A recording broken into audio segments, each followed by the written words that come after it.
Here's this point of where this could have started in a test run of the Plandemic itself that specifically killed children. Now, this is from Dr. Akan Saeed, The Killing Fields of Samoa. We're going back in time today, not all the way back, but to just a little bit, to 2019. Just before the COVID-19 pandemic, in quotes, our location, the beautiful islands of Samoa. And you're asking, what are you talking about? What happened in Samoa? Well, a lot happened. All in 1 month in November 2019, just before the supposed pandemic.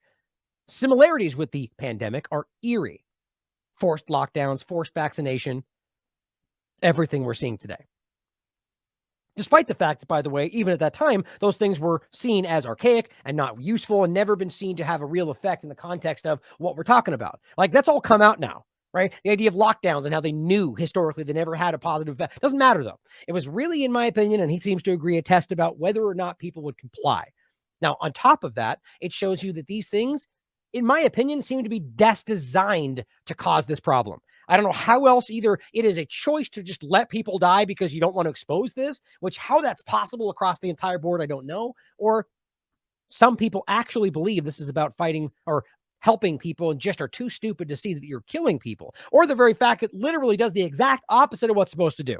Here's what it says. So let's turn to Samoa and neighboring Fiji and Tonga in 2019. Here's the timeline, okay? April 2019. The MMR.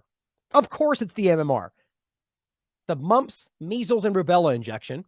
I hope you guys have checked out Vaxxed. Remember the documentary that they were so quick to dismiss as fake news. And yeah, just look at how well that aged and where we are right now. The MMR relaunched in Samoa after a pause on the vaccination program in 2018. Do you know why? There were 2 vaccinated-related deaths of children. Now think about that in the context of today. Now, whether or not we have the population of, I think, about 200,000 in Samoa. 2 vaccine-related deaths. Not proven, just kids that got the injection and then died.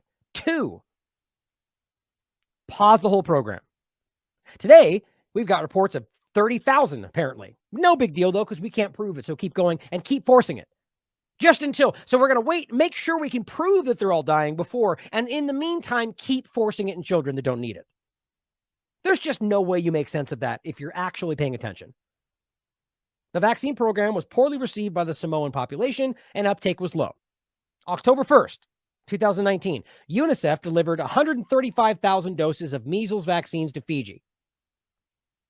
110,500 doses of measles vaccine to Samoa, as well as supplies of vitamin A and 12,000 doses of measles vaccine to Tonga. October 18, 2019. Samoa declares a measles outbreak. Fantastic. Okay, so we're talking, I mean, you could go back. I think the MMR part of this is really an important part because of how obviously dangerous and problematic this is, especially since they're now using a piece of this inside the new things they're making for COVID-19, and now talking about including the COVID spike protein, if that's really what we're talking about, in the MMR vaccination for future use. So there's obviously an overlap here. We'll get to that in a second. But just from October 1st, when they brought the measles vaccines to October 18th, right? So you literally inject people on October 1st. 18 days later, you have a measles outbreak in a location that previously had dramatically high levels of vaccination, despite there being a dip in the meantime. The point is, if they work the way they say they do, having a period of time where you don't get another injection should have no bearing on whether you have herd immunity or immunity in general. It shows you these things at the very least don't work at all. October 24th, Tonga has a measles outbreak. November 7th, Fiji declares a measles outbreak. I mean, you can't write this any better. This is crazy. So they get injections, and all 3 of them in independent areas have outbreaks in succession. Now just wait, it gets incredibly crazier. November 15th, 2019, a state of emergency declared in Samoa after 1,000 cases and 15 deaths, of which 14 were children under 5. All following the aggressive vaccination campaign. Now, immediately the propaganda machine moves into action, making the world believe that the problem is, in fact, that Samoa, for 1 year only, if that, had a lower vaccination rate than the neighboring islands. even though they all had outbreaks. But the point is, 1 year, right? So I'm not going to jump the gun. He goes through it in his article. The point being, though, if they had high vaccination rates, which they did, herd immunity, one, based on what they're telling you, by the way, not that that's actually what's happening. But then on top of that, what about, so if all these people got these injections, you're telling me if they don't get another injection in the next year that they're no longer protected? That's never been what you've sold people on. This is supposed to be immunity. And then the idea is if you get enough people with immunity, that's herd immunity. Not that you have to keep getting these things constantly or suddenly things happen. That's ridiculous. Or really, the fact that these things don't work at all and they're causing the problems. I don't know for sure. Ask yourself these questions. What are we seeing today? And how obvious does that seem? UNICEF is working closely with the Ministry of Health and the WHO in Samoa to target specifically children 6 months to 19 years age. Why target that group specifically? All schools have been temporarily closed in Samoa, and children under 17 have been advised by the government not to attend public gatherings and so on. Like this is a microcosm of the COVID-19 lockdown situation. And announced temporary closures of all government schools. Fiji has measles coverage of 94% in 2018, based on the WHO's information. Yet somehow, again, it's not even a full year. It was the period of which this before, so from 2018 to 2019, not a full year, but the time frame between that, they did have a dip in people because they did not feel that this thing was helping people because they saw what was happening, right? And that's the reality. The Samoan people were like, look, this is not helping. And they stopped. They had a decrease in uptake in less than a year. 94% uptake in 2018 does not suddenly translate into an outbreak in less than a year because they didn't get another injection that you would claim then they didn't even need. This is mind-blowing. Other estimates of vaccine coverage in the region actually put Fiji and Tonga at nearly 100% before this happened. And the coverage in Samoa also reached a 100% vaccination uptake in 2013. Following which it started dropping, not completely gone, but 100% uptake. That's not supposed to suddenly then be, the point is, based on their narratives pre-COVID, you're good, right? You guys got your immunity, got herd immunity, especially on an island. Clearly, that's not what happened here. In other words, as he writes, if the vaccines were working as promised, herd immunity should have been reached years before. In fact, despite global vaccination rates over 80%, it appears the herd immunity promise has never eventuated for measles anywhere, right? I mean, 80%, that's above the number they say was necessary around the world. And we just talked about the other day, suddenly, measles is a public threat everywhere in the world. That's not by accident, guys. I'll show you in the end. I think there's something connecting all of this. Confirmation, and there's graphs in here for those in the podcast that you can see. Confirmation of this was, of course, the fact that Fiji and Tonga both had measles outbreaks despite reported vaccination rates of near 100%. Like, it doesn't matter what's going on over here in Samoa, even though they also had wildly high uptake 6 years before. The point, though, is that these other islands had near 100% uptake right up until the point this happened. And then somehow they have an outbreak. How do you explain that? Either between these don't work, right? Or something changed or something different happened, or that these things, in fact, caused the very outbreak we're talking about. The point is the vaccines didn't prevent a massive bout of infection at all, at the very best. Now, here's the government of Samoa. A total of 32,743 vaccinations were completed before the mass vaccination campaign, right? Since the activation of the campaign, another 17,088 got the injections, right? So right there, you're talking about close to 50,000 of the 200,000 population that did, in fact, get injected on top of the almost 100% uptake from 2013 forward. So this is not like they just dropped off the face of the earth. These people continued to, 25% of the population. It says there was a mass vaccination campaign, which had already provided, as we pointed out, over 32,000 vaccinations that were mostly children, by the way, the group that was the most affected. Hard to miss that. For a population of 200,000 people, of whom there are approximately 20,000 under fives. In other words, enough of the Samoan population had been vaccinated by 2019 that they should have been protected from a fatal measles outbreak, unless it was the thing that caused it. So why was the Samoan outbreak such a problem that it was reported worldwide, while the Fiji-Tongan outbreak were ignored? That's interesting, isn't it? Well, kids were dying a lot. In fact, the death rate in the Samoan measles outbreak of November 2019 was 40 times the usual death rate for measles in developed countries. 40 times. Here's the official charts as of December 8, 2019 from the Samoan government. Guess what? The population was 90% vaccinated. 90%. Here's the numbers. As you can see, the deaths heavily slanted towards the children that we're focused on. The ones that should have been the most protected based on every single factor involved. Now, remember, we had this same time frame where there were all the Disneyland measles outbreak. Like, this very clearly was a pushed narrative. Now, what do you possibly blame this on? The one guy that didn't get the injection? I mean, that's kind of the way they're playing this today. In the under 10 category, there were 62 deaths out of 2,898, which is about 2.18%. The typical death rate for measles in developed economies is 0.5%. There's a link here to a review from 2009, but there have been similar reviews since.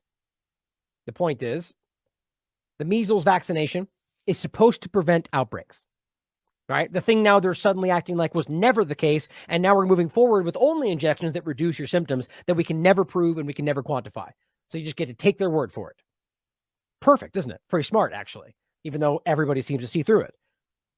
The point is, these ones were sold and still are that to stop infection rather than the complications of the outbreak, like death and pneumonia, which is the game they're playing today. It is therefore interesting to see, he says, what happens in completely unvaccinated populations and why victims might die, a clue given in this study. It says only one of the children who died had received medical care. Interesting. Sort of the early treatment conversation of COVID-19 and the ivermectin point or vitamin D, things they went out of their way to make sure people didn't get, even though it was a staple before this started. Illegalizing vitamin D in Georgia, for crying out loud, for any purpose. You can't sell it for any kind of disease. I mean, that is the craziest thing that I can't believe wasn't just like the laughing stock of the world. 30 seconds ago, it was common knowledge vitamin D was important for any respiratory illness or any illness for that matter, just to be healthy. Now, suddenly people are saying take vitamin D to improve your immune system because that'll help you fight off anything, including COVID. And it's all fake news. So they attack it from every angle. You can't even apply it to colds or anything. Now, it says the point being that a rational overview of measles death rates should assess the medical care given to measles cases rather than simply relying on vaccination alone, right? A rational overview of measles deaths should assess the medical care given to measles cases rather than simply relying on vaccination alone. That's all they want to do right now. Sorry, you can hear my dog, Sierra's dreaming in the background and she's growling at something. A method to control measles fatalities, they claim, right? So the point is, of course, in any situation historically, you do more than just take an injection and say, let us know how that works out for you. To underpin the point, despite measles vaccination programs reaching nearly every community of every country in the world, what's happening to death rates from measles? At least so we're being told. More than 140,000 die from measles as cases surge worldwide. December 2019. To the point? So there are two aspects to the devastating and fatal Samoa outbreak, he points out. One, why did a measles outbreak occur in 3 neighboring islands at the same time? Just weeks after delivery of UNICEF vaccines to those very islands. Number 2, why did the death rate in the Samoan outbreak reach such high levels, far in excess of what would be expected in a country with access to that healthcare? Well, number 1, it is clear that the vaccine wasn't effective at preventing outbreaks, obviously. So they're lying about that, or they don't care. Not just the current one they provided, but those from the years prior that were supposed to give herd immunity, MMR. Look, I think there's more to the immune system suppression to all of these things than we realize, right? So the more injections you get, I think it's more likely that you're hurting yourself in the long run to be more susceptible to illness. That's exactly what the James Lyons Weiler study about the well visits and kid vax versus non-vax study showed. Kids that got injections had exponentially more hospital visits in the first so many years of life than kids that didn't get any. So we need to consider that going forward, that just the mass vaccination in general, whether it directly leads to one thing or not, just opens the door to being more sickly. I'm not saying I can prove that, but the data we know today seems to suggest that exact point. Number two, it is reasonably clear from reports on the ground that there were major issues getting hold of medical treatments for those affected. Now, of course, look, here's the high wire on this back in 2019. Now, it says the takeaway from reports in Samoa at the time was that basic medical care, including vitamin A, vitamin C, and other supportive measures, was simply flat out denied to children of Samoa. How do you explain that? Well, you explain it by looking and go, oh, look at that. It's exactly what they did from COVID-19. What were they trying to do here? Did they want them to die?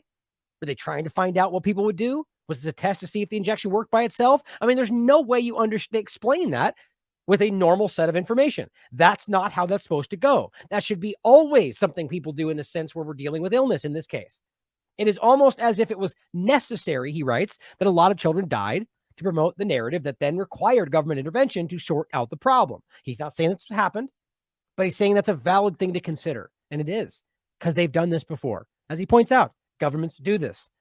To pretend like that's not possible because it's your government or your side, it's just a childish stance. The reality is they have done it before. So to pretend it's not possible is just simply false. Not saying we know for sure, right? But we know it's possible. In any case, the desired intervention came swiftly in early December. Problem, reaction, solution, right? So they do something, outbreaks occur, and they step in and go, we need to do something about this. Here's the governor of Samoa. In response to the measles outbreak, the Samoan government will be undertaking a literal door-to-door mass vaccination campaign on Thursday the 5th and Friday the 6th, December 2019. A door-to-door mass vaccination campaign. Not your choice. This is something nobody pointed out when they talked about this, right?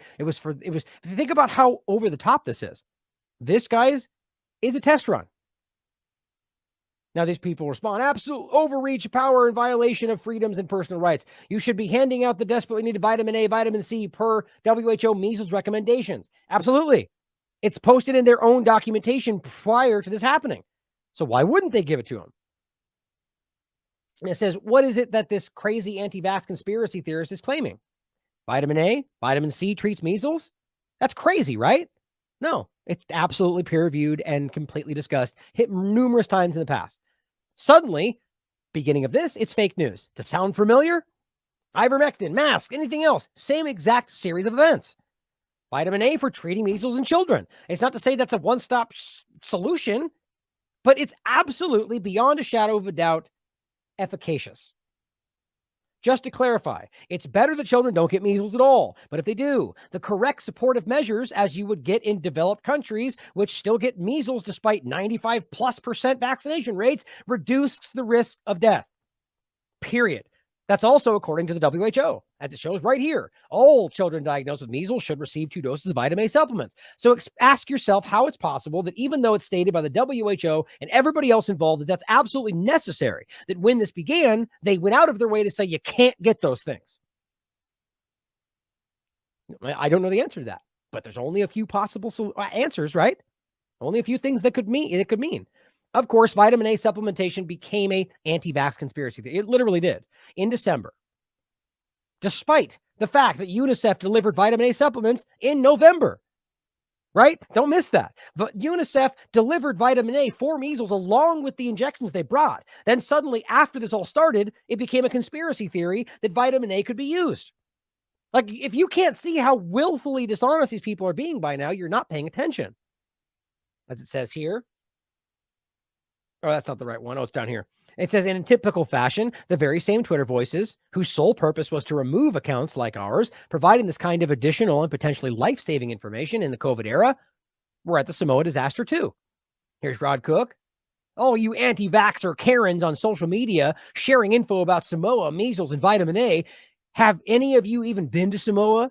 And have any of you have any of the serology of these Samoan people you want to give vitamin A to determine that each of them is vitamin A deficient? Right. So this guy acts like he knows what he's talking about because he heard what somebody in some authoritative position said that, despite the peer-reviewed science and WHO UNICEF information that verbatim says that's supplementary. It says all children diagnosed with measles should receive 2 doses of vitamin A. Not Maybe if we're not giving something else, but yes, that, and then we do something else. But suddenly it's conspiracy theory because they said so. Isn't this just the same scenario we've seen over the last 3 years? It is. A viral outbreak suspiciously appears. Repurposed and safe drugs, vitamins, other things, ivermectin, are denied as adjunctive treatment to people who'd likely benefit from them at zero risk. Now, zero risk is debatable, but it says the vaccine people come along to pretend to save the day and likely make the situation worse because vaccinating the population during an outbreak is usually a really bad idea. Common knowledge before we got here, but who cares? Social media nudge units move into action to denigrate anybody suggesting anything other than what big pharma, big government suggests as the solution. Then many more people die than they should have. All right? That includes Trump's solution and everybody else involved. I will take this opportunity, he says, to point out that these nudge units are insidious. They are the dark side of science and medicine, and whilst they are allowed to do what they do, often sponsored by governments as a means to coercively control the population, people will continue to be forced into medical interventions in a way that is no different than Nazi Germany. He writes, the result has been an excessive level of death around the world, which we all see, that nobody seems to care about and the government. Now, he says it got worse in Samoa because once the usually deadly measles outbreak happened, things escalated quickly. What did the Samoan government do? They mandated measles vaccination and brought in the Chinese army to help. Shocking. The population was told to put a red flag outside their house to identify them as unvaccinated. I mean, this is genuinely what happened. Here's the vaccination compulsory campaign in 2019. Down here, you can see the red flag to fly above the home of unvaccinated. You literally have to mark yourself so they can force you to take an injection. In fact, it was so bad that there was a campaign against it on Twitter using the hashtag Nazi Samoa. See how this is like a perfect microcosm of everything that happened in the next 3 years after this. Good luck finding any dissenting tweets with that reference now. And of course, to nudge any Samoan dissenters into government directive, the government also locked the country down with school closures, bans on gatherings. Sound familiar? Now, he says there's one piece of the puzzle of Samoa that has been bothering him. That is, why did a relatively vaccinated population manage to fare so badly with a measles outbreak? In order for that to happen, it had to be an unusual strain. That's possible, one of the possibilities. Now, that's one of the things they would argue. Well, it mutated, right? That's why RSV and monkeypox are totally different now. Well, nobody wants to know why. Maybe that's not even the case. Maybe it's not even there at all. But the point is, this is what would make one of the reasons it would make sense that this would be different, right? If you want to try to work within their construct. I don't think that's what happened, but argue that suddenly there's a different strain, so that's why the injections didn't stop it. But here's why that doesn't make sense, because the official line was that it was the strain, the D8 strain, the normal one, not the vaccine-related A strain, which, don't forget, we're already talking about the oral polio being a polio-derived strain. So we see how these things work, and maybe this was what they were hiding. Because the point is, the data seems to suggest otherwise. It says, what has always bothered him is that he has not been able to find any genomic confirmation of the Samoa measles strain in GenBank. You know, sort of how we pretend this has been isolated, but in regard to COVID, but nobody can prove that. The only strain documented from 2019 is from Western Samoa, not Samoa. So how do we know that it was a natural measles strain? We don't. Now, it could be, but the point is we don't know, and nobody's even cared to prove that. Now, the comment about we haven't even proven this has been isolated, everyone's like, they're shove me all the Lancet study, and here's a study that says that. Yeah, sure. I can show you a lot of things that say a lot of things, scientific studies and otherwise. Did we discuss whether they met Koch's postulates? Do you know what that even is? The point is, there's plenty of things out there. I'm not speaking to the audience here. The hypothetical person that would say that is what I was talking about. The point is that there's obvious discussion where that does not meet what the classical definition of isolated in the context of a study actually means. They just pretend like that's no longer relevant. Okay, fine then. Then show me the new gold standard, right? Same thing as vote harder then. Don't just call out. The point is, you don't just get to decide one day that the gold standard doesn't apply because you can't meet it anymore. Or maybe you never did.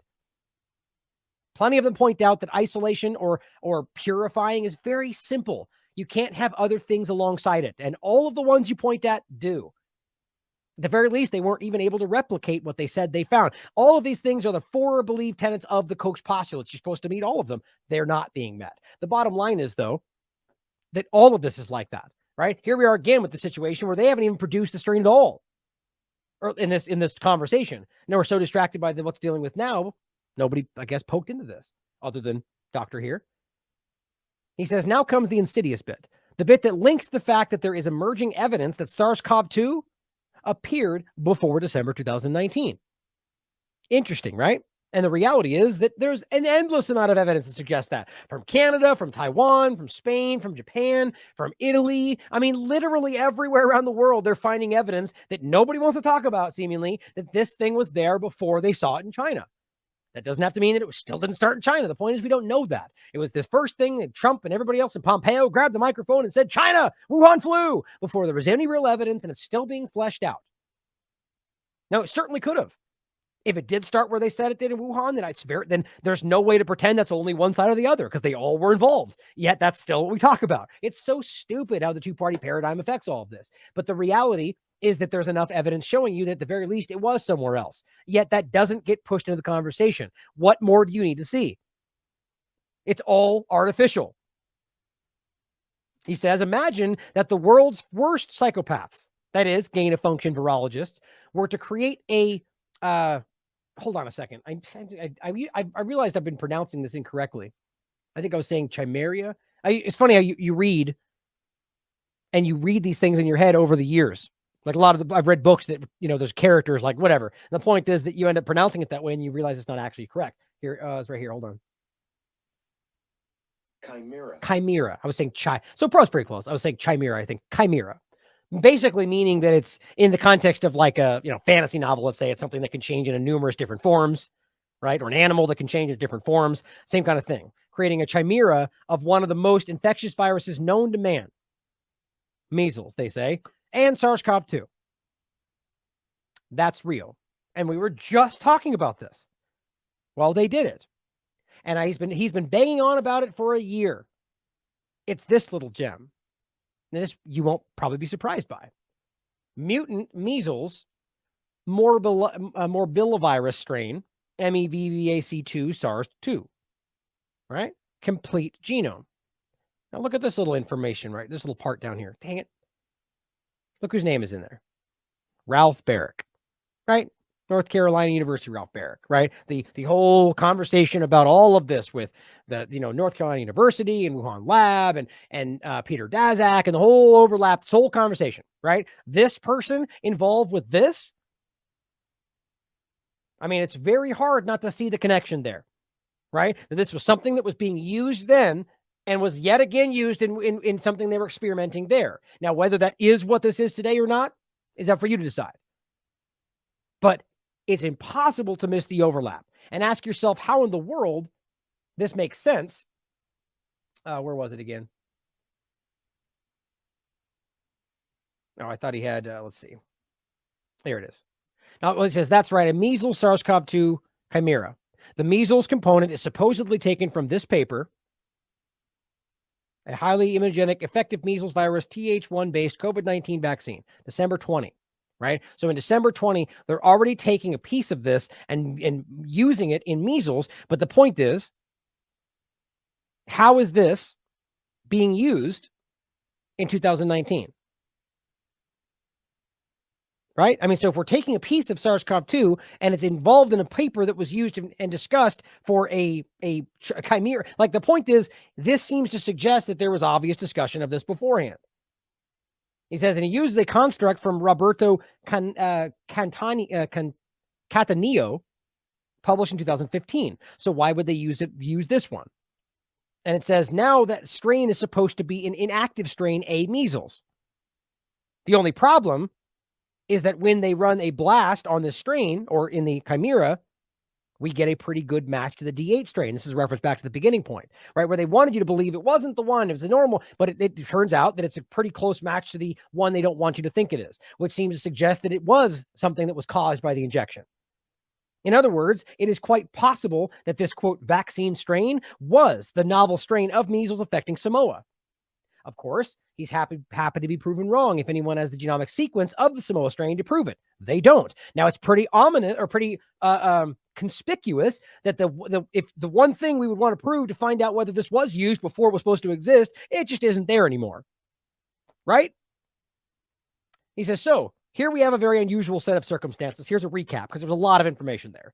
And an unusually virulent measles outbreak occurs in 3 neighboring Pacific islands after delivery of a vaccine from UNICEF. On one of the islands, the death rate of the outbreak is unusually high and of the order of magnitude of the first COVID wave. And specifically the location where only one of the children actually got treatment outside of the injection. Interesting. The outbreak is used to test the compliance of the population for lockdowns and forced vaccinations. There is very little resistance. Around the time of the outbreak, Ralph Baric, implicated in the origin of SARS-CoV-2, is involved in the construction of an unusual measles coronavirus chimera in which the measles component is homologous, I believe. Hold on, let me look that one up too. One of those words again that you don't really say out loud very often. Let me see. Homologous. Yeah, I said it right. Homologous. To strain D8 measles, a strain declared in Samoa. Okay, so say that again. An unusual measles coronavirus chimera in which the measles component is basically the same as the one that outbroke in Samoa. Right? So you could look at it a couple different ways. This was something was worked on before any of this started, which seems likely, or it was something that was used there, but then taken from there and used today and still being used. Is there an overlap with the measles part of this? Don't know. When Samoa gets its first official wave of COVID infections, there are no deaths, suggesting prior immunity. That's really interesting. Now, of course, this is going to run afoul of the people that are going to say it's not there and so on, which fair enough. But the point is, there's some what other point is used to explain that? Now, I'm not saying that means that we know for sure, but that seems to suggest that they dealt with something that we're now dealing with, if that's actually what's there. I mean, that's really compelling. And it says, was Samoa the testing ground for a release of SARS-like coronavirus in November 2019 via a UNICEF-sponsored vaccine that proved that the population of the world could be intimidated and coerced into accepting mandatory vaccinations, which then in and of itself caused problems around the world. Given the way the WHO, UNICEF, WEF, and the UN have conducted themselves over the last 3 years, I think we know that answer. I would agree with that. That is pretty compelling.